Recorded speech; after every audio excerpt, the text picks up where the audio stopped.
Hello students, welcome to Free Online Class Assam. আজি আমি আলোচনা কৰিম তোমালোকৰ ক্লাছ 7 ৰ সমাজ বিচিত্ৰাৰ 3 নম্বৰ চেপ্টাৰ ভাৰতৰ কৃষি আৰু উদ্যোগ এইটো চেপ্টাৰৰ সকলো প্ৰশ্ন উত্তৰবোৰ প্ৰথমৰ পৰা শেষলৈকে প্ৰশ্ন উত্তৰকেইটা অতি ছুটি দিয়া হৈছে যাতে তোমালোকৰ বাবে ইজি হয় প্ৰশ্ন উত্তৰকেইটা যিমান পাৰো সিমান সৰুকৈ লিখি দিয়াৰ কাৰণে চেষ্টা কৰিছো যাতে তোমালোকে সহজতে মুখস্থ কৰিব পাৰা সো ভিডিওটো লাষ্টলৈকে চাবা আৰু চেনেলটো সাবস্ক্ৰাইব কৰি ৰাখিবা আৰু লগতে ষ্টুডেন্টস যদি তোমালোকে পাৰা এবাৰ চেপ্টাৰটো পঢ়ি চাবা তেনেহলে চেপ্টাৰটোত থকা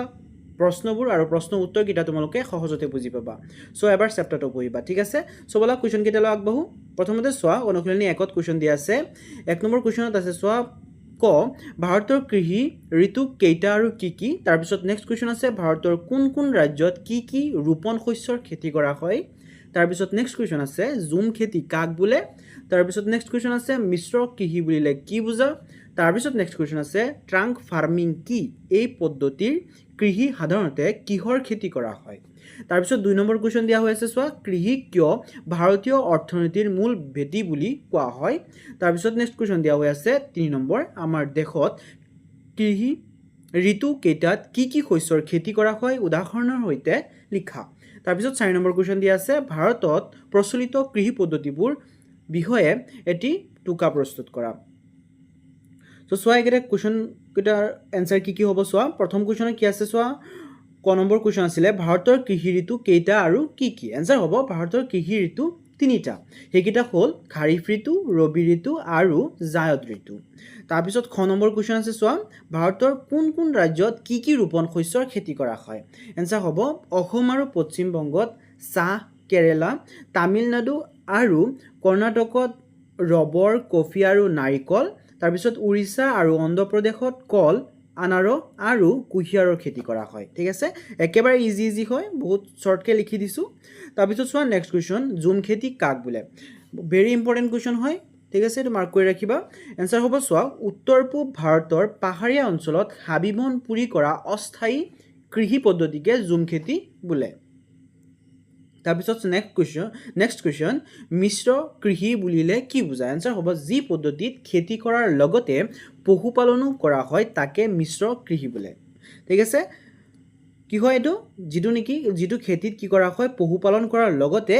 আৰু কি কৰা হয় খেতিও কৰা হয় হেতুকে কি বুলি কোৱা হয় মিশ্ৰ কৃষি বুলি কোৱা হয় তাৰ পিছত সোৱা নেক্সট কোৱেশ্চন ট্ৰাংক ফাৰ্মিং কি এই পদ্ধতিৰ কৃষিত সাধাৰণতে কিহৰ খেতি কৰা হয় এনসাৰ হ'ব নগৰৰ বজাৰত বিক্ৰী কৰিবলৈ দূৰৈৰ পৰা ট্ৰাকেৰে শাক পাচলি কঢ়িয়াই নিয়া কৃষি পদ্ধতিয়েই হ'ল ট্ৰাক ফাৰ্মিং ইয়াত মূলত শাক পাচলিৰ খেতি কৰা হয় তাৰ পিছত সোৱা 2 নম্বৰ কৃষি কিয় ভাৰতীয় অৰ্থনীতিৰ মূল ভেটি বুলি কোৱা হয় এনসাৰ হ'ব ভাৰতৰ আধাতকৈ অধিক লোক কৃষিৰ ওপৰত নিৰ্ভৰশীল হোৱাৰ উপৰি ই দেশৰ খাদ্য আৰু উদ্যোগৰ বাবে প্ৰয়োজনীয় কেঁচামাল যোগান ধৰে হেহে কৃষিক ভাৰতীয় অৰ্থনীতিৰ মূল ভেটি বুলি কোৱা হয় সো কোৱেশ্চনটোত কি সুধিছে সোৱা কোৱেশ্চনটোত সুধিছে যে কৃষিক কিয় ভাৰতীয় অৰ্থনীতিৰ মূল বুলি কোৱা হয় অৰ্থনীতিৰ মূল ভাৰতৰ কি হয় কৃষি হয় তো কৃষি কিয় অৰ্থনীতিৰ মূল বুলি কোৱা হয় হেতৰ এনসাৰ লিখিব লাগে ঠিক আছে সো এনসাৰটোত কৈছে যে ভাৰতৰ আধাতকৈ অধিক লোক কৃষিৰ ওপৰত নিৰ্ভৰশীল ভাৰতত যিমান সংখ্যক মানুহ আছে ভাৰতৰ যিমান জনসংখ্যা আছে তাৰ ভিতৰত আধাতকৈ বেছি মানুহ কি কৰে কৃষি কাৰ্য কৰে কৃষিৰ ওপৰত নিৰ্ভৰশীল হয় সেই কাৰণে সেই কৃষিৰ ওপৰত নিৰ্ভৰ কৰি বিভিন্ন ধৰণৰ উদ্যোগ গঢ় লৈ উঠিছে সো সেই কাৰণে কি কৰা হয় কৃষিক ভাৰতীয় অৰ্থনীতিৰ মূল ভেটি বুলি কোৱা হয় ঠিক আছে একেবাৰে ইজি হয় বহুত শৰ্টকে লিখি দিছো ইয়াতকে আৰু শৰ্টকে লিখিব পৰা নাযায় তোমালোকে ইয়াৰ পৰা পাৰা হিকেটা লিখি লবা ঠিক আছে আনসাৰ কিটা লিখি লবা তাৰ পিছত সোৱা 3 নম্বৰ আমাৰ দেশত কৃষি ঋতু কেইটাত কি শস্যৰ খেতি কৰা হয় উদাহৰণৰে সৈতে লিখা আনসাৰ হ'ব সোৱা ভাৰতৰ তিনিটা কৃষি ঋতু আৰু সেই সময়ত হোৱা শস্যৰ উদাহৰণসমূহ তলত দিয়া হ'ল প্ৰথম হৈছে খাৰিফ ঋতু তাত ধান কপা মৰাপাট আৰু বজৰা খেতি কৰা হয় ঠিক আছে তাৰ পিছত ৰবি ঋতু তাত কি খেতি কৰা হয় সোৱা গেহু মাহজাতীয় শস্য সৰিয়হ আৰু গাজৰ আদিৰ দৰে খেতি কৰা হয় এটো আসলতে কি হয় শীতকালত কি বুলি কোৱা হয় ৰবি ঋতু বুলি কোৱা হয় তাৰ পিছত জায়দ ঋতু কি কৰা হয় সোৱা তিয়হ তৰমুজ জিকা আৰু লেচেৰা এটো গ্ৰীষ্মকালত হয় তাৰ পিছত 4 নম্বৰ কোৱেশ্চন সোৱা ভাৰতত প্ৰচলিত কৃষি পদ্ধতিবোৰৰ বিষয়ে এটি টোকা প্ৰস্তুত কৰা। এনচাৰ হ'ব চোৱা, ভাৰতত বিভিন্ন কৃষি পদ্ধতি দেখা যায়। পাহাৰীয়া অঞ্চলত ঝুম খেতি আৰু বেদিকো কৃষি কৰা হয়। সমভূমি অঞ্চলত পৰিয়াল পোহপালৰ বাবে নিবিড় কৃষি আৰু ব্যৱসায়িক লাভৰ বাবে চাহ, নাৰিকল আদিৰ ৰোপণ কৃষি কৰা হয়। ইয়াৰ উপৰি ফল মূল আৰু শাক পাচলিৰ বাবে উদ্যান কৃষি পদ্ধতিও ভাৰতত অতি জনপ্ৰিয়। ঠিক আছে, তাৰপিছত চোৱা অনুশীলনী 2 তাৰ কুৱেশ্যনকেইটা প্ৰথমতে পঢ়ি লোৱা। কুৱেশ্যনকেইটা প্ৰথমতে পঢ়ি ল'লে কি হয়, তোমালোকে কুৱেশ্যনকেইটা ভালকৈ বুজি পোৱা। কুৱেশ্যনকেইটা ভালকৈ বুজি পালে কুৱেশ্যনটোৰ আণ্ডাৰত এনচাৰটো কেনেকৈ হ'ব সেইটো ভালকৈ তোমালোকে কৰিব পাৰিবা। সেইকাৰণে প্ৰথমতে কুৱেশ্যনকেইটা পঢ়ি ল'বা। ঠিক আছে, চোৱা কুৱেশ্যন প্ৰথমতে কি দিয়া আছে, 1 নম্বৰ ক দিয়া আছে ঘেঁহু আৰু কুঁহিয়াৰৰ খেতি ভাৰতৰ কোন কোন ৰাজ্যত কৰা হয়। তাৰপিছত নেক্সট কুৱেশ্যন আছে তেলগুটি শস্য দুবিধৰ নাম লিখা। তাৰপিছত বৃষ্টিছায়া অঞ্চল কাক বোলে। তাৰপিছত নেক্সট কুৱেশ্যন ভাৰতৰ কোনটো অঞ্চল কপাহ খেতিৰ বাবে বিখ্যাত। তাৰপিছত নেক্সট কুৱেশ্যন দুবিধ মছলাজাতীয় শস্যৰ নাম লিখা। তাৰপিছত চোৱা নেক্সট কুৱেশ্যন সেউজ বিপ্লৱ বুলিলে কি বুজা। অতি ইম্পৰ্টেণ্ট কুৱেশ্যন হয় এইকেইটা। ঠিক আছে, তোমালোকে এইকেইটা ভালকৈ পঢ়িবা। তাৰপিছত চোৱা 2 নম্বৰ কৃষি বলয় বা অঞ্চল বুলিলে কি বুজা। ভাৰতত কেইটা কৃষি বলয় আছে, প্ৰতিটোৰ নাম লিখা। তাৰপিছত নেক্সট কুৱেশ্যন চোৱা ধান খেতিৰ বাবে প্ৰয়োজনীয় কাৰকবোৰ কি কি। তাৰপিছত 4 নম্বৰ কুৱেশ্যন আছে ভাৰতৰ ফল মূল আৰু শাক পাচলি বলয়টোৰ মূল বৈশিষ্ট্য কি। পূব হিমালয় অঞ্চলত কি ফলৰ খেতি প্ৰধানকৈ কৰা হয়। তাৰপিছত 5 নম্বৰ কুৱেশ্যন আছে ভাৰতৰ কৃষি ক্ষেত্ৰত দেখা দিয়া বিভিন্ন সমস্যাবোৰৰ বিষয়ে এটি টোকা প্ৰস্তুত কৰা। চোৱা কুৱেশ্যনকেইটা কি হ'ব, এনচাৰকেইটা কি হ'ব। এনচাৰকেইটা মই একেবাৰে সৰু সৰুকৈ লিখি দিছোঁ যাতে তোমালোকৰ বাবে ইজি হয়, তোমালোকে সহজতে মুখস্থ কৰিব পাৰা। এবাৰ পঢ়িলে তোমালোকৰ মনত থাকি যায়, তেনেকৈ মই লিখি দিছোঁ। ইয়াৰ পৰা তোমালোকে এনচাৰকেইটা লিখি ল'বা। ঠিক আছে, চোৱা প্ৰথম কুৱেশ্যনটো আছে ঘেঁহু আৰু কুঁহিয়াৰৰ খেতি ভাৰতৰ কোন কোন ৰাজ্যত কৰা হয়। এনচাৰ হ'ব ঘেঁহু আৰু কুঁহিয়াৰৰ খেতি ভাৰতৰ উত্তৰ প্ৰদেশ, বিহাৰ, পঞ্জাৱ, হাৰিয়ানা আৰু ৰাজস্থান আদি ৰাজ্যত কৰা হয়। ঠিক আছে, তাৰপিছত চোৱা খ নম্বৰ তেলগুটি শস্য দুবিধৰ নাম লিখা। এনচাৰ হ'ব তেলগুটি শস্য দুবিধৰ নাম হ'ল সৰিয়হ আৰু বাদাম। একেবাৰে ইজি হয়, এইটো তোমালোকে অলৰেডি জানাই। তাৰপিছত চোৱা নেক্সট কুৱেশ্যন বৃষ্টিছায়া অঞ্চল কাক বোলে। এনচাৰ হ'ব পৰ্বতৰ যিটো ঢালেদি শুকান বায়ু নামি আহে আৰু বৰষুণ নহয় সেই অঞ্চলটোক বৃষ্টিছায়া অঞ্চল বোলে। তাৰপিছত নেক্সট কুৱেশ্যন চোৱা ভাৰতৰ কোনটো অঞ্চল কপাহ খেতিৰ বাবে বিখ্যাত। ভাৰতৰ দাক্ষিণাত্য মালভূমিৰ উত্তৰ পশ্চিম অঞ্চল কপাহ খেতিৰ বাবে বিখ্যাত। ঠিক আছে,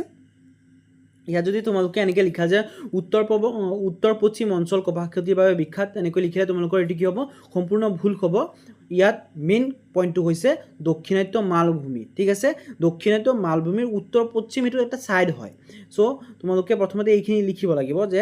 দাক্ষিণাত্য মালভূমিৰ উত্তৰ পশ্চিম অঞ্চল কপাহ খেতিৰ বাবে বিখ্যাত। ঠিক আছে, তাৰপিছত চোৱা নেক্সট কুৱেশ্যন দুবিধ মছলাজাতীয় শস্যৰ নাম লিখা। এনচাৰ হ'ব দুবিধ মছলাজাতীয় শস্যৰ নাম হ'ল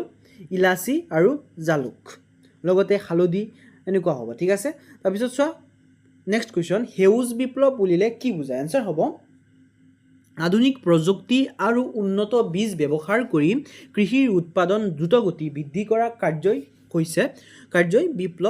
সেউজ বিপ্লৱ বোলে। তাৰপিছত 2 নম্বৰ কুৱেশ্যন কৃষি বলয় বা অঞ্চল বুলিলে কি বুজা। ভাৰতত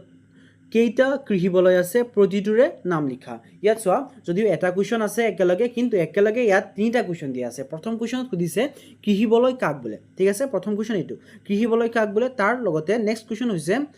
ভাৰতত কেইটা কৃষি বলয় আছে, মুঠ কৃষি বলয় কেইটা আছে এইটো লিখিব লাগে। তাৰপিছত নেক্সট কুৱেশ্যনটো কৃষি বলয়ৰ নাম লিখিব লাগে। ঠিক আছে, তাৰমানে এটা কুৱেশ্যনতে 3টা কুৱেশ্যন একেলগে মিক্স হৈ আছে। এনেকৈ তোমালোকে প্ৰথমতে কুৱেশ্যনকেইটা ভালকৈ পঢ়ি ল'বা, তেনেহ'লে তোমালোকৰ মাৰ্ক কাটা নাযায়। তোমালোকে কুৱেশ্যনকেইটা পঢ়ি লৈ এনচাৰকেইটা পাৰফেক্টলি লিখিব পাৰিবা। এনচাৰ হ'ব চোৱা যিবোৰ এলেকাত প্ৰায় একে পদ্ধতিৰে একেজাতীয় শস্য খেতি কৰা হয় সেইবোৰ এলেকাক কৃষি বলয় বোলে। ভাৰতত 7টা প্ৰধান কৃষি বলয় আছে, সেইবোৰ হ'ল প্ৰথম চোৱা ধান মৰাপাট চাহ বলয়, তাৰপিছত ঘেঁহু আৰু কুঁহিয়াৰ বলয়, তাৰপিছত মিলেট আৰু তেলগুটি শস্য বলয়, তাৰপিছত মাকৈ বলয়, তাৰপিছত কপাহ বলয়, তাৰপিছত মছলাজাতীয় আৰু ৰোপণ শস্যৰ বলয়, তাৰপিছত ফল মূল আৰু শাক পাচলি বলয়। ঠিক আছে একেবাৰে ইজি ইজি হয় সৰু সৰুকৈ লিখি দিছোঁ পইণ্ট ৱাইজ লিখি দিছোঁ যাতে তোমালোকে সহজতে মনত ৰাখিব পাৰা তাৰপিছত চোৱা 3 নম্বৰ ধান খেতিৰ বাবে প্ৰয়োজনীয় কাৰকবোৰ কি কি এনসাৰ হ'ব ধান খেতিৰ বাবে প্ৰয়োজন কাৰকবোৰ হ'ল চোৱা একেবাৰে সৰুকৈ লিখি দিছোঁ প্ৰথমটো হৈছে সাৰুৱা মাটি তাৰপিছত হৈছে প্ৰচুৰ বৃষ্টিপাত তাৰপিছত হৈছে গৰম বতৰ ঠিক আছে একেবাৰে সৰু হয় তোমালোকে এবাৰ পঢ়িলে এইকেইটা মনত থাকি যাব তাৰপিছত চোৱা নেক্সট কুৱেশ্যন ভাৰতৰ ফল মূল আৰু শাক পাচলি বলয়টোৰ মূল বৈশিষ্ট্য কি পূব হিমালয় অঞ্চলত কি ফলৰ খেতি প্ৰধানকৈ কৰা হয় এনসাৰ হ'ব চোৱা ভাৰতৰ ফল মূল আৰু শাক পাচলি বলয়টোৰ মূল বৈশিষ্ট্য হ'ল ইয়াৰ পশ্চিম অংশতকৈ পূব অংশত বৰষুণৰ পৰিমাণ অধিক হয় তাৰপিছত চোৱা পূব হিমালয় অঞ্চলত প্ৰধানকৈ সুমথিৰাৰ খেতি কৰা হয় ঠিক আছে ইম্পৰ্টেণ্ট হয় পূব হিমালয় অঞ্চলত কোনটো খেতি কৰা হয় সুমথিৰাৰ খেতি কৰা হয় তাৰপিছত চোৱা 5 নম্বৰ কুৱেশ্যন ভাৰতৰ কৃষি ক্ষেত্ৰত দেখা দিয়া বিভিন্ন সমস্যাবোৰৰ বিষয়ে এটি টুকা প্ৰস্তুত কৰা এনসাৰ হ'ব চোৱা ভাৰতৰ কৃষি ক্ষেত্ৰত বিভিন্ন সমস্যাই দেখা দিয়ে জনসংখ্যা বৃদ্ধিৰ ফলত কৃষি ভূমিৰ পৰিমাণ কমি যোৱা আৰু মাটিৰ উৰ্বৰতা হ্ৰাস পোৱাটো এক ডাঙৰ সমস্যা তদুপৰি জলসিঞ্চনৰ সঠিক ব্যৱস্থা নথকাৰ বাবে কৃষকসকলে বৰষুণৰ ওপৰত নিৰ্ভৰ কৰিবলগীয়া হয় জলবায়ু পৰিৱৰ্তন আৰু আধুনিক প্ৰযুক্তিৰ সীমিত ব্যৱহাৰেও ভাৰতৰ কৃষি উৎপাদনত বাধাৰ সৃষ্টি কৰে সো প্ৰথমতে কুৱেশ্যনটোত কি সুধিছিলে চোৱা কুৱেশ্যনটোত সুধিছিলে যে ভাৰতৰ কৃষি ক্ষেত্ৰত দেখা দিয়া বিভিন্ন ধৰণৰ সমস্যা সো ইয়াত কৈছে যে ভাৰতত কৃষি কৰিবলৈ যাওঁতে কেনেকুৱা ধৰণৰ সমস্যাৰ সন্মুখীন হ'ব লগা হয় সেইকেইটা লিখিব লাগে ঠিক আছে সো চোৱা ইয়াত প্ৰথম সমস্যাটো কি হয় প্ৰথম সমস্যাটো হৈছে জনসংখ্যা বৃদ্ধি হৈছে জনসংখ্যা বৃদ্ধিৰ কাৰণে কি হৈছে মাটিৰ পৰিমাণ কমি আহিছে কৃষি ভূমিৰ পৰিমাণ কমি আহিছে ঠিক আছে যদি তোমালোকে এইটো পইণ্ট ৱাইজ লিখিব বিচাৰা তেনেহ'লে এনেকৈ লিখিব পাৰিবা এইটো তোমালোকে এনেকৈ 1 নম্বৰ দি জনসংখ্যা বৃদ্ধিৰ কাৰণে কৃষি ভূমিৰ পৰিমাণ কমি যোৱা ঠিক আছে এইটো এটা পইণ্ট লিখিব পাৰা তাৰপিছত নেক্সট লিখিব পাৰা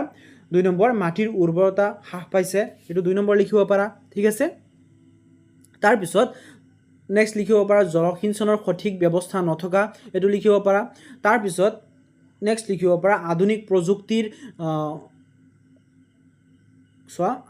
প্ৰযুক্তিৰ সীমিত ব্যৱহাৰ এইটো লিখিব পাৰা লগতে তোমালোকে এইটো প্ৰকৃতিৰ বিভিন্ন ধৰণৰ যেনেকৈ বানপানী এনেকুৱা ধৰণৰ বস্তু তোমালোকে লিখিব পাৰা ঠিক আছে প্ৰাকৃতিক দুৰ্যোগ এনেকৈ লিখিব পাৰা ঠিক আছে তাৰপিছত চোৱা অনুশীলনী 3 কুৱেশ্যন কিটা চোৱা 1 নম্বৰ কুৱেশ্যন দিয়া হৈ আছে চোৱা 1 নম্বৰ ক তিনিটা হস্তশিল্পৰ নাম লিখা তাৰপিছত কুৱেশ্যন দিছে কোন চনত ভাৰতত প্ৰথমটো লুটিখা কেন্দ্ৰ স্থাপন কৰা হৈছিল কুৱেশ্যনকেইটা তোমালোকে পঢ়িবা প্ৰথমতে কুৱেশ্যনকেইটা পঢ়ি লৈ তাৰপিছত এনসাৰকেইটা কৰিবৰ কাৰণে চেষ্টা কৰিবা যদি তোমালোকে কুৱেশ্যনকেইটা ভালকৈ পঢ়ি লোৱা তেনেহ'লে এনসাৰকেইটা ভালকৈ কৰিব পাৰিবা সো এবাৰ কুৱেশ্যনটো পঢ়িবা ঠিক আছে মই গোটেইকেইটা কুৱেশ্যন পঢ়ি কোৱা নাই এনেকৈ হ'লে ভিডিঅ'টো বহুত লং হৈ যাব সো চোৱা প্ৰথমতে 1 নম্বৰ কুৱেশ্যনৰ ক নম্বৰ কুৱেশ্যনটো দিয়া আছে তিনিটা হস্তশিৰ নাম লিখা ইয়াত হস্তশিল্প হ'ব কুৱেশ্যনটো ঠিক আছে ঠিক কৰি ল'বা তোমালোকে এনসাৰ হ'ব তিনিটা হস্তশিল্পৰ নাম হ'ল মৃৎশিল্প কাঠশিল্প আৰু বস্ত্ৰশিল্প তাৰপিছত চোৱা খ নম্বৰ কোন চনত ভাৰতত প্ৰথমটো লুটিখা কেন্দ্ৰ স্থাপন কৰা হৈছিল এনসাৰ হ'ব 1907 চনত জামছেদপুৰত ভাৰতৰ প্ৰথমটো লুটিখা কেন্দ্ৰ স্থাপন কৰা হৈছিল ঠিক আছে এইটো নহ'ব চনত নহ'ব তাৰপিছত চোৱা নেক্সট কুৱেশ্যন সুটনাগপুৰ অঞ্চলটোক কিয় ভাৰতৰ ৰুৰ শিল্প অঞ্চল বুলি কোৱা হয় এনসাৰ হ'ব জাৰ্মানীৰ ৰুৰ অঞ্চলৰ দৰেই সুটনাগপুৰতো প্ৰচুৰ খনিজ সম্পদ আৰু উদ্যোগ থকাৰ বাবে ইয়াক ভাৰতৰ ৰুৰ শিল্প অঞ্চল বোলা হয় তাৰপিছত নেক্সট কুৱেশ্যন চোৱা হুগলী শিল্প অঞ্চল কি উদ্যোগৰ বাবে বিখ্যাত এনসাৰ হ'ব মৰাপাটৰ সামগ্ৰী বস্ত্ৰ উদ্যোগ কাগজ গধুৰ যন্ত্ৰপাতি আৰু ৰাসায়নিক উদ্যোগৰ বাবে বিখ্যাত তাৰপিছত মুম্বাই পুনে শিল্প অঞ্চল ক'ৰ পৰা ক'লৈকে বিস্তৃত হৈ আছে এনসাৰ হ'ব মুম্বাই থানেৰ পৰা পুনেলৈ আৰু নাছিক তথা সোলাপুৰ জিলালৈ বিস্তৃত তাৰপিছত চোৱা নেক্সট কুৱেশ্যন ভাৰতত সকলো ঠাইতে শিল্প অঞ্চল গঢ়ি নুঠাৰ মূল কাৰণটো কি এনসাৰ হ'ব ভাৰতৰ সকলো ঠাইতে শিল্প অঞ্চল গঢ়ি নুঠাৰ মূল কাৰণটো হ'ল খনিজ পদাৰ্থৰ অসমান বিতৰণ ঠিক আছে আৰু যদি এটাৰ জেগাত আৰু 3-4টা মান সোধে যে ভাৰতৰ সকলো ঠাইতে শিল্প অঞ্চল গঢ়ি নুঠাৰ মূল কাৰণকেইটা লিখা এনেকৈ যদি লিখে তেনেহ'লে তোমালোকে অনলি এটা লিখিলে নহ'ব যে খনিজ পদাৰ্থৰ অসমান বিতৰণ অনলি এইটো লিখিলে নহ'ব তোমালোকে আৰু লিখিব লাগিব যেনেকৈ শ্ৰমিকৰ সীমাবদ্ধতা তাৰপিছত লগতে তোমালোকে যাতায়াতৰ ব্যৱস্থা নাই এনেকুৱা আৰু দুই এটা নিজে লিখিব লাগিব ঠিক আছে তাৰপিছত চোৱা 2 নম্বৰ উদ্যোগবোৰক কিহৰ ভিত্তিত শ্ৰেণী বিভাজন কৰা হৈছে শ্ৰেণীকেইটা কি কি আনসাৰ হ'ব উদ্যোগবোৰক আকাৰ কেঁচামাল উৎপাদন আৰু মালিকীস্বত্বৰ ওপৰত ভিত্তি কৰি শ্ৰেণী বিভাজন কৰা হৈছে আকাৰ আৰু প্ৰকৃতি অনুযায়ী এই শ্ৰেণীত তিনিটা হ'ল কুটিৰ শিল্প উদ্যোগ ক্ষুদ্ৰ উদ্যোগ আৰু বৃহৎ উদ্যোগ তাৰপিছত চোৱা নেক্সট 3 নম্বৰ দেশ এখনৰ উদ্যোগৰ বিকাশত কি কাৰকে প্ৰভাৱ পেলায় আনসাৰ হ'ব